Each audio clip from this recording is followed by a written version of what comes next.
మిత్రులారా, మీ అందరికీ తెలుసు విశాఖపట్నం స్టీల్ ప్లాంట్ లో ఏదైతే రిటైర్ అయినటువంటి ఎంప్లాయీస్ కి మెడిక్లైమ్ కోసం ట్రైపార్టైట్ అగ్రిమెంట్ అనేది జరిగింది. ఒక భార్యాభర్త ఎవరికి కూడా 2600 ఇస్తే వాళ్ళకి మెడిక్లైమ్ వస్తుంది. మనం ఎవరికైనా సరే ఓపీ ట్రీట్మెంట్ తీసుకుంటే 6000 దాకా 8000 దాకా, అలాగే ఏదైతే హాస్పిటల్ అడ్మిట్ అయితే దాదాపు 6 లక్షల దాకా కూడా మనకి ఒక్కొక్కరికి వచ్చే పరిస్థితి అనేది ఉంది. ఇది ఒక ట్రైపార్టైట్ అగ్రిమెంట్. ఈ అగ్రిమెంట్ ప్రకారం ప్రతి మార్చి నెలలో కూడా ప్రతి సంవత్సరం కూడా మార్చి నెలలో సర్క్యులర్ ఇవ్వడం, ఆ సర్క్యులర్ ఇచ్చిన తర్వాత ఆ సర్క్యులర్ బేసిస్ మీద మనం డబ్బులు కట్టడం అనేది ఆనవాయితీగా వస్తా ఉంది. ఏదైతే ఇప్పుడు రిటైర్ అయినటువంటి ఎంప్లాయీస్ దాదాపు 18,000 మంది దాకా ఉన్నారు. ఈ 18,000 మంది కూడా ఈ యొక్క మెడిక్లైమ్ వల్లే ప్రతినిధిస్తున్న పరిస్థితి ఉంది. ఎందువల్లంటే మనం అంతా కూడా రెక్కలు మొక్కలు చేసుకుని విశాఖపట్నం స్టీల్ ప్లాంట్ కోసం మనం ఎంతో కష్టపడి ఈ ప్లాంట్ ని ఈ స్థితికి తీసుకురావడం అనేది జరిగింది. అంతేకాదు మనం కష్టార్జితం వల్ల ఈ విశాఖపట్నం స్టీల్ ప్లాంట్ 3 మిలియన్ టన్నుల నుండి 7.3 మిలియన్ టన్నులకి ఎక్స్పాన్షన్ అనేది అయింది. గవర్నమెంట్ నుండి ఎక్స్పాన్షన్ కి ఒక్క పైసా కూడా ఇచ్చేటువంటి పాపాలు పోలేదు. కానీ మనం ఏదైతే ఈ ప్లాంట్ లో కష్టపడిన దానికి అనేక డబ్బులకు లోన్ అవ్వడం అనేది జరిగింది. ఆ డబ్బులు 1, 2 కాదు, ఏదైతే దారుణమైనటువంటి డబ్బులు, క్యాన్సర్ కానీ, అలాగే లంగ్స్ ప్రాబ్లం కానీ, అలాగే హార్ట్ ప్రాబ్లం కానీ, పెరాలసిస్ కానీ, అనేక గుండె జబ్బులతోనే అనేక డబ్బులతో మనం బతుకుతున్నటువంటి పరిస్థితి ఉంది. మరి అటువంటి పరిస్థితుల్లో ఈ రోజు యాజమాన్యం ఇప్పటి వరకు కూడా సర్క్యులర్ ఇవ్వలేదు సరిగదా. సర్క్యులర్ కోసం మనం 23వ తారీఖున కార్యక్రమం చేస్తామంటే మేనేజ్మెంట్ అలాగే ఇతర వర్గాల ద్వారా ప్రవేశించి మన యొక్క కార్యక్రమాన్ని రద్దు చేయడం జరిగింది. ఎందుకంటే మనం ఎవరినైతే గొడవ కలగలేదు, ఎవరిని ఇబ్బంది పెట్టలేదు, ఎవరు ఆస్తులు ధ్వంసం చేయడానికి వెళ్ళలేదు, ఎవరిని తొక్కలేదు. మన సమస్య ఏదైతే ప్రజాప్రతినిధులుగా స్టీల్ మంత్రి గారు వస్తున్నారో వెళ్ళి చెప్పినామంటే దాన్ని కూడా పాడు చేసే పరిస్థితి అనేది ఉంది. కాబట్టి ఆ రోజు మానుకొని ఈ రోజు 25వ తారీఖున మళ్ళా మనం పెట్టుకోవాల్సినటువంటి దౌర్భాగ్య పరిస్థితి వచ్చింది. నేను ఎందుకు చెప్తున్నానంటే ఇప్పుడు 25వ తారీఖు వరకు కూడా సర్క్యులర్ ఇవ్వలేదంటే ఎప్పుడు ఇస్తారు సర్క్యులర్? 31వ తారీఖులోగా మనం డీడీలు కట్టి కంపెనీకి ఇవ్వాలి. 18,000 మంది కూడా డీడీలు కట్టే పరిస్థితి అనేది ఉంటుందా అనేది ఒకటి అడుగుతా ఉన్నాను. అంతేకాదు అనేక కుట్రలు అనేవి జరుగుతున్నట్టుగా తెలుస్తా ఉంది. గత సంవత్సరమే పెంచడానికి ప్రయత్నం చేశారు. ఏదైతే మెడిక్లైమ్ ఉన్నటువంటి మన 2,600 పెద్ద ఎత్తున పెంచడానికి ప్రయత్నం చేస్తే మనం దాన్ని ఆ రోజు అడ్డుకున్న తర్వాత దాన్ని ఆపడం అనేది జరిగింది. మళ్ళా ఈ రోజు అదే పద్ధతిని పెంచడానికి ఏర్పాట్లన్నీ చేస్తున్నట్టుగా మనకి కొన్ని వర్గాల ద్వారా సూచనలు వస్తా ఉన్నాయి. అదే అయితే మనం 2,600 మించి మనం కట్టుకునే పరిస్థితి అనేది ఈ రోజు ఉందా అని నేను అడుగుతా ఉన్నాను.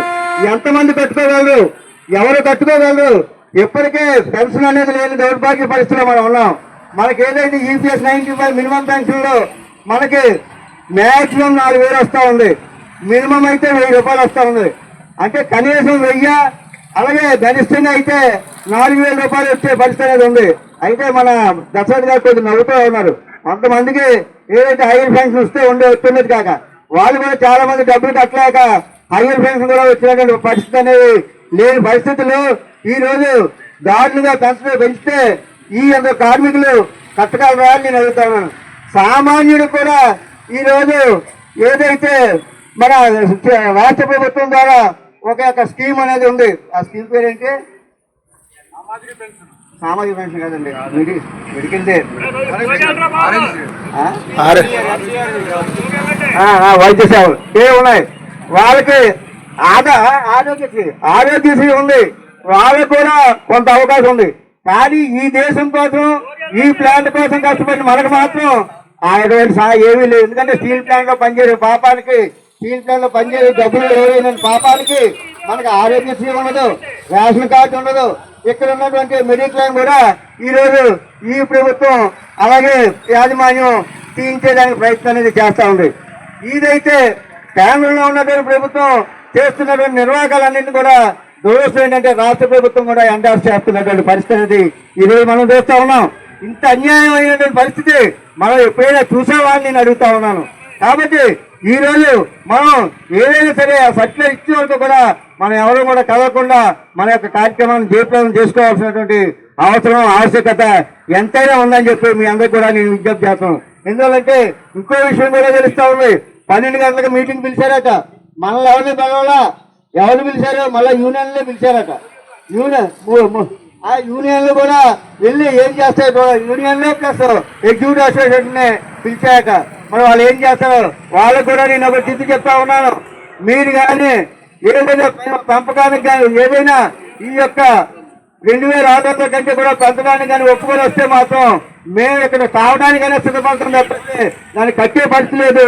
దాని యొక్క సంగతి తెలుసుకోవడానికి కూడా మేము వెనకాలం. ఎందుకంటే ఎలాగో కష్టం, మెడిక్లెయిమ్ లేకపోతే మన యొక్క డబ్బులకి మనం డబ్బులు కట్టుకుని మనం ట్రీట్మెంట్ చేయించుకునే పరిస్థితి ఉండదు. కాబట్టి తాగడానికైనా సిద్ధపడతాం తప్పిస్తే మేము మాత్రం డబ్బులు కట్టే పరిస్థితి ఉండదు.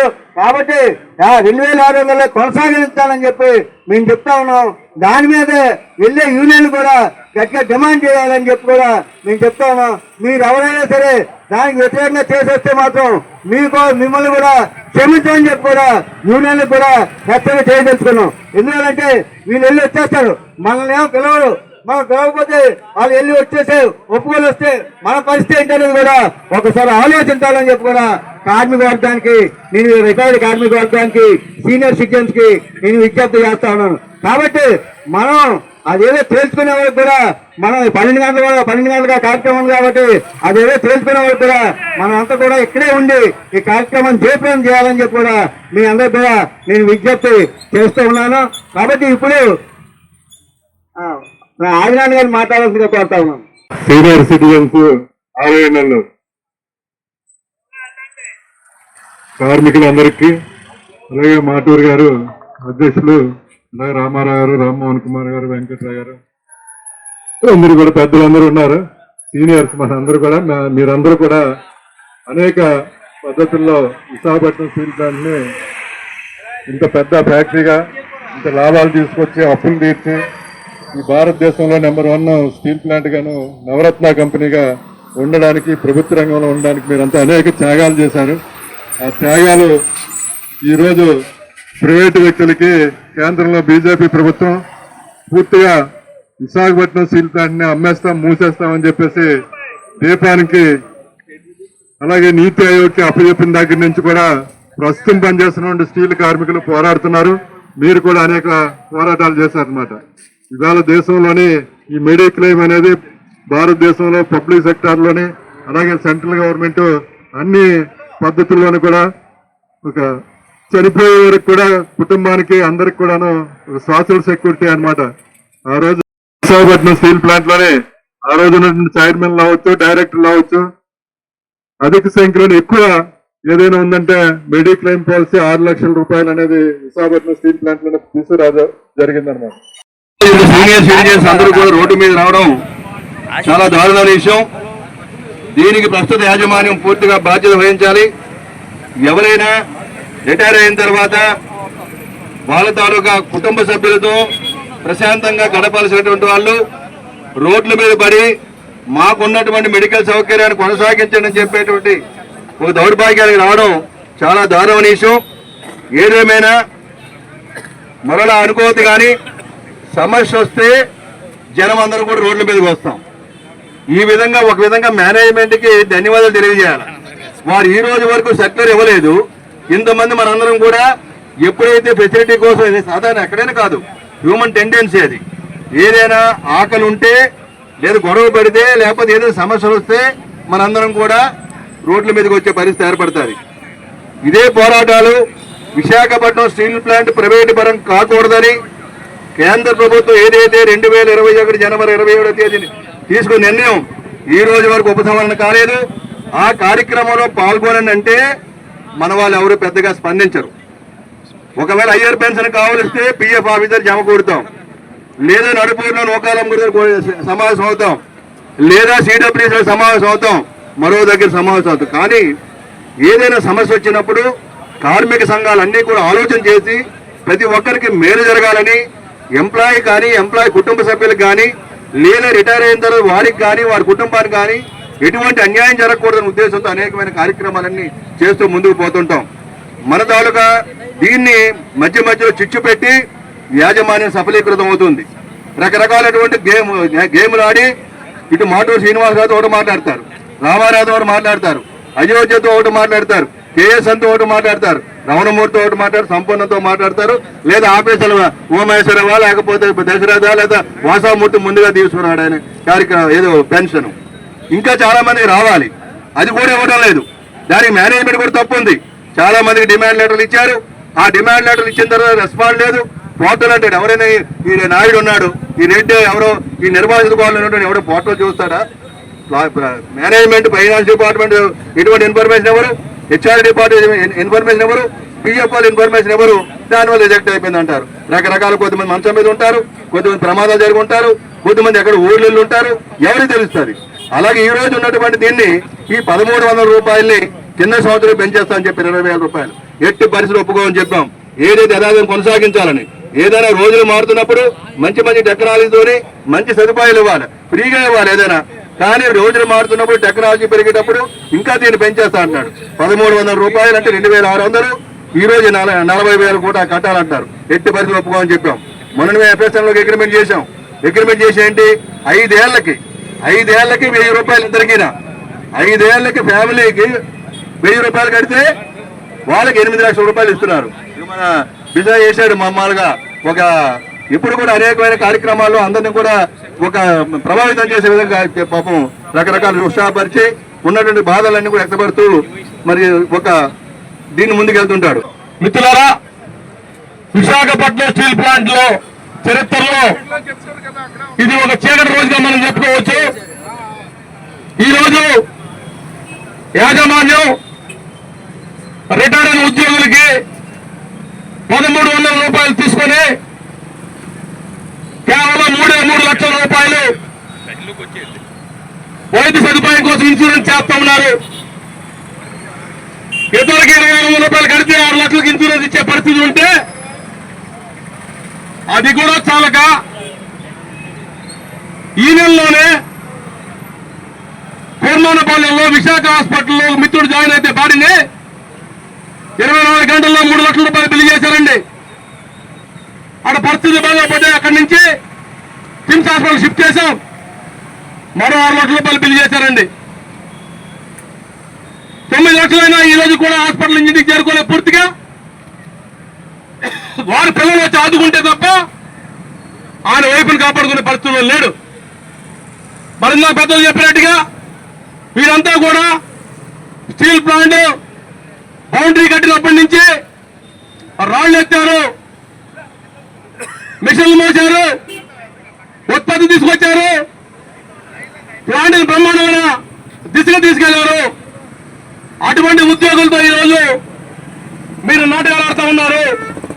ఇది సరైన కాదని చెప్పేసి యాజమాన్య హెచ్చరిక చేస్తా ఉన్నాం. యాజమాన్య హెచ్చరిక చేస్తా ఉన్నాం. అయ్యా యాజమాన్య పెద్దలారా, పోయిన జనవరి నెల నుంచి మన 5 సంవత్సరాలు కొట్లాడిన తర్వాత ప్రభుత్వం 11,000 కోట్ల రూపాయలు పెట్టుబడి పెడితే మరో 33,500 కోట్ల రూపాయల ఉత్పత్తుల్ని జనవరి నుంచి ఇప్పుడు తీసుకొచ్చాం. అంటే జనవరి 25 నుంచి మార్చి 26 మధ్య 15 నెలల కాలానికి 45,000 కోట్ల రూపాయల ఉత్పత్తులు సాధించిన కంపెనీ విశాఖపట్నం స్టీల్ ప్లాంట్. దీనిలో నువ్వు ఇచ్చినటువంటి 50 కోట్లు 60 కోట్లు 0.1% కూడా కాదు. ఏ విధంగా ఇబ్బంది పెట్టాలనుకుంటా ఉన్నావు అంటే కాదట, పెంచుతారట. దేని పెంచారట? సేల్లో ఉంది నాటి పెంచాలని చెప్తా ఉన్నారు. సేల్లో 2017 వేతన ఒప్పందం అమల్లోకి వచ్చింది. ఇక్కడ అధికారులు 2007 జీతాలు తీసుకుంటా ఉన్నారు, అనధికారులు 2012 జీతాలు తీసుకుంటా ఉన్నారు. సేల్తో సంబంధంగా జీతాలు పెంచండి, అప్పుడు చర్చించాం. ఈ అసోసియేషన్ నాయకులను పిలిచి కూర్చోబెట్టి మాట్లాడదు ఏది ఏమో. జీతాలు పెంచడం నీకు చేత కాదా? చివరికి మొన్న మీటింగ్ పెట్టినప్పుడు మొన్న మీటింగ్ లో నేను అడిగా, టీఎస్ఆర్ మీ అందరూ కూడా తెలుసు, ఓ dynamic officer senior officer retire అయ్యారైనా టీఎస్ఆర్ గారికి వచ్చింది 5 లక్షల రోజు. ఈరోజు బతికే ఉన్నాడు. నువ్వు తీసుకొచ్చి వాళ్ళ 25,000 20,000 కట్టమంటే ఎక్కడ తెచ్చి కట్టాలని చెప్పి అడుగుతా ఉన్నావు. కాబట్టి స్టీల్ ప్లాంట్ మీద, ఉత్పత్తి మీద, ఉత్పాదకత మీద, మార్కెటింగ్ మీద దృష్టి పెట్టి లాభాలు తీసుకురావాలి, కంపెనీ ముందు తీసుకుపోవాలి తప్ప అది మానేసి చేతగాని యాజమాన్యం, చేతగాని ప్రభుత్వాలు కలిసి మన మీద భారం వేస్తాం అనుకుంటే తప్పని చెప్పి చెప్పబోతా ఉన్నాం. అట్లాగే ఇవాళ మధ్యాహ్నం 12 గంటల మీటింగ్ పిలిచారు. నిన్న ధర్నాకు పిలిపించిన తర్వాత మీటింగ్ పిలిచారు వాళ్ళు. మన ధర్నాలు వాయిదా వేశారు, ఎవరితో మాట్లాడకుండా అఖిలపక్షం అని చెప్పేసి. కానీ నాతో కానీ రామారావుతో కానీ ఇక్కడ ఎవరు సంప్రదించలేదు. ఏకపక్షంగా మీరు వాయిదాలు వేస్తా ఉన్నారు. ఇలా వాయిదాలు వేస్తే మునిగిపోతాం ఖాయం. కాబట్టి ఐక్యంగా కొట్లాడదు, ఇది మన హక్కు. ఇవాళ మీరు ఎక్కడున్నారో మేము అక్కడికి వస్తాం. అందరూ కూడా బిడ్డ కాబోయే వాళ్ళమే.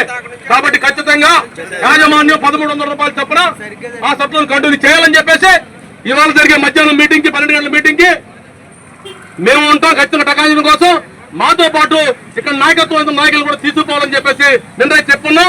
ఆల్రెడీ ఇప్పుడు కూడా లోపలికి వెళ్ళి మాట్లాడతాం. ఖచ్చితంగా అందరం కలిసి పాత స్కీమ్ ని కాపాడుకోవడం ద్వారా ఈ యాజమాన్యాన్ని భారం కాదు, బరువు కాదు.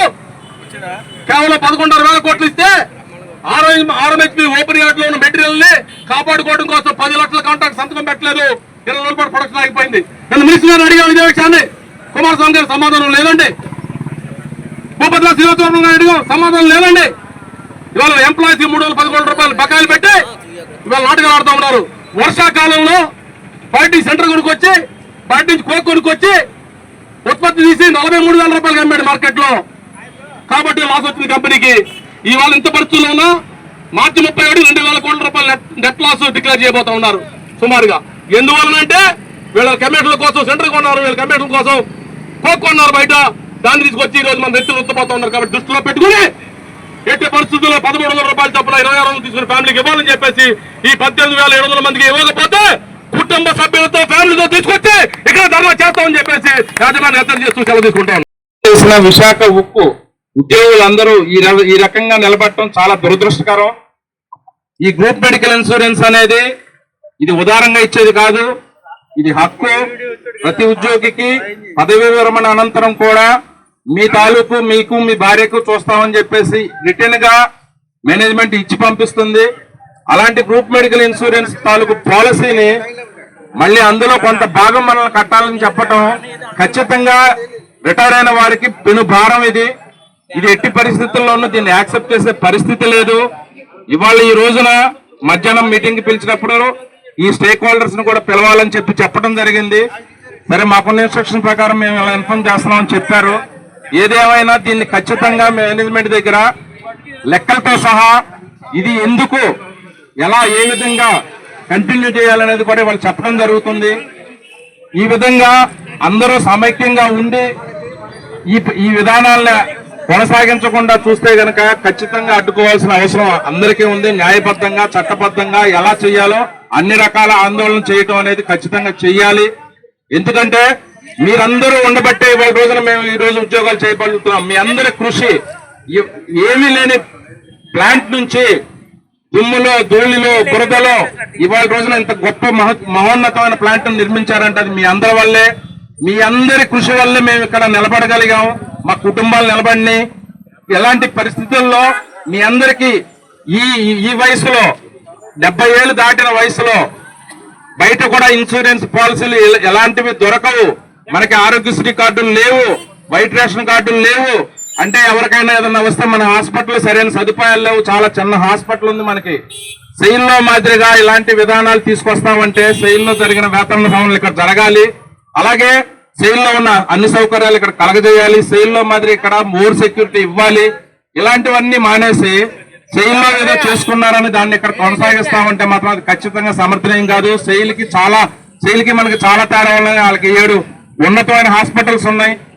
అలాగే వాళ్ళ తాలూకు పే రివిజన్స్ అన్ని జరిగినాయి.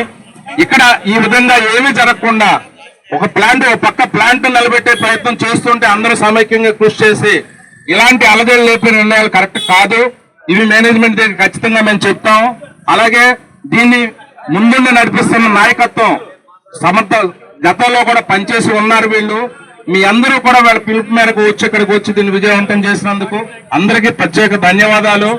ఖచ్చితంగా దీన్ని అడ్డుకునే విధంగానే మనం వెళ్దాం.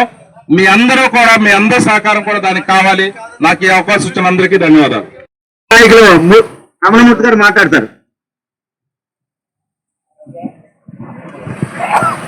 సభాధ్యక్షులు గౌరవనీయులు ఎన్ రామారావు గారికి, అలానే ఇక్కడ విచ్చేసినటువంటి నాయకులకు, అలానే ఇక్కడికి విచ్చేసినటువంటి రిటైర్డ్ కార్మికులందరికీ కూడా పేరు పేరున అందరికీ కూడా నమస్కారాలు తెలియజేసుకుంటూ, సోదరులారా, మరి మనం ఎంతో కాలం 35-36 సంవత్సరాలు విశాఖపట్నం స్టీల్ ప్లాంట్ కోసం ఆహారనిశలు కష్టపడి పనిచేస్తూ మన తాలూకా చెమటను కానీ మన తాలూకా రక్తాన్ని కానీ చిందించి ఈ రోజు 7.3 మిలియన్ టన్ దిశగా మన ప్లాంట్ పురోగతికి అందరూ కూడా పాటుపడితే, మరి దీనికోసమే మనం పాటుపడేటప్పుడు మన శరీరంలోని రకరకాలైనటువంటి మార్పులు చెంది చాలా మంది మరి క్యాన్సర్ బారిన పడి చనిపోయే ఘటనలు కూడా జరిగాయి.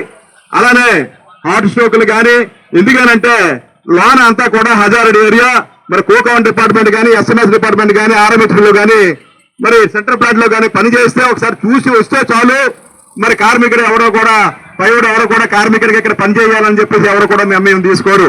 అటువంటి ఏరియాల్లో మనం కష్టపడి పనిచేసి ఈ రోజు మరి రిటైర్ అయిన తర్వాత మరి మెడికల్ ఇన్సూరెన్స్ 1300 రూపాయలు మనం కట్టేటువంటి సాంప్రదాయం, దాన్ని దొంగలో తొక్కి ఈ రోజు నేను పెంచుతాను లేకపోతే ఇంకోటి చేస్తానని చెప్పేసి యాజమాన్యం ఆ రకంగా మాట్లాడడం చాలా ఆశ్చర్యకరంగా ఉంది. దీనికోసం అయితే మేము దేనికైనా మరి ఇక్కడ ఉన్నటువంటి కార్మిక సంఘాలు కూడా దేనికైనా మేము సిద్ధంగా ఉన్నాం. యాజమాన్యం మీద పోరాటం చేయడానికి ఆ విషయంలోనే ఎక్కడా లేదు. అలాగే INTCగా ఖచ్చితంగా ఏదైతే ఉందో 1300 రూపాయలు ఉన్నదో దాన్ని పెంచితే ఊరుకునేది లేదని చెప్పేసి మరొకసారి మీ అందరూ ఎదురుకుండా చెప్తూ నేను సెలవు తీసుకున్నాను. సోదరులారా, జై హింద్, జై INTC. ఇలా ASRTC నాయకులు మన పల్లారావు గారు మాట్లాడతారు. సభాధ్యక్షులు మరి మాటూరి శ్రీనివాసరావు గారికి, అలాగే రామారావు గారికి, ఆదిరాజు గారికి, అయోధ్య గారికి, PV రామమూర్తి గారికి, మరి రామ్మోహన్ కుమార్ గారు, ఇక్కడ రిటైర్మెంట్ ఎంప్లాయీస్ అందరూ కూడా ముందుగా చేపేములు. మరి ఈరోజు మరి ధర్నాకు రిటైర్మెంట్ ఎంప్లాయీస్ అందరూ కూడా మరి వచ్చి ధర్నాలు పాల్గొనేందుకు మీ అందరూ కూడా ధన్యవాదాలు తెలియపరుస్తూ, మరి మేనేజ్మెంట్ చాలా మన శ్రమని మన టయాన్ని మరి అన్నిని ఉపయోగించుకొని 1000 కోట్లు సంపాదించిన ఈ స్టీల్ ప్లాంట్ మన మెడికల్ ఇన్సూరెన్స్ లో మరి ఎందుకు తాత్సారం చేస్తుందో ఇంతవరకు ఎవరికి తెలియదు. మరి రాబోయే రోజులు కూడా విశాఖపట్నం జనరల్ హాస్పిటల్ కూడా తీసేసే పరిస్థితి ఉంది. మీరందరూ కూడా దీనికి మద్దతు తెలిపాలని కోరుకుంటూ సెలవు తీసుకుంటున్నారు. ఇప్పుడు మిత్రులు AICT నాయకులు గంగాసాగర్ మాట్లాడాల్సిన కోరుతా ఉన్నాను.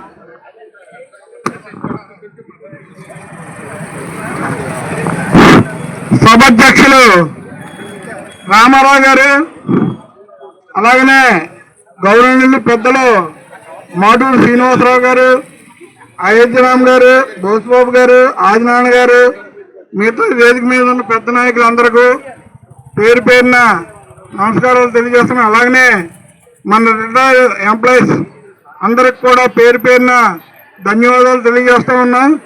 ఎందుకంటే ఇక్కడున్న మేనేజ్మెంట్ పిచ్చి మీద ఆలోచనలతో పిచ్చిగా వ్యవహరిస్తున్నారు.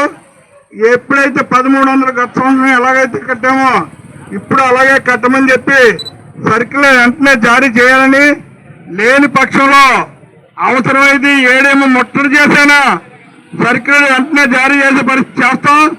మొన్నేమో స్టీల్ మినిస్టర్ వచ్చినప్పుడు దొంగ వేషాలు వేసి ఇచ్చారు, నేను 2 రోజుల్లో సర్క్యులర్ జారీ చేస్తానని చెప్పి మెసేజ్ పెట్టారు.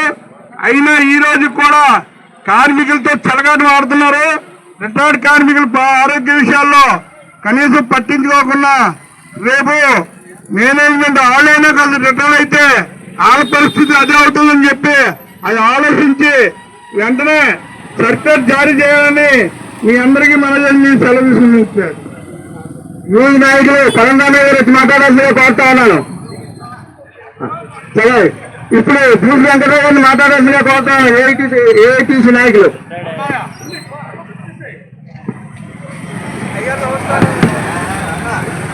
నాకు ఈ అవకాశం ఇచ్చినటువంటి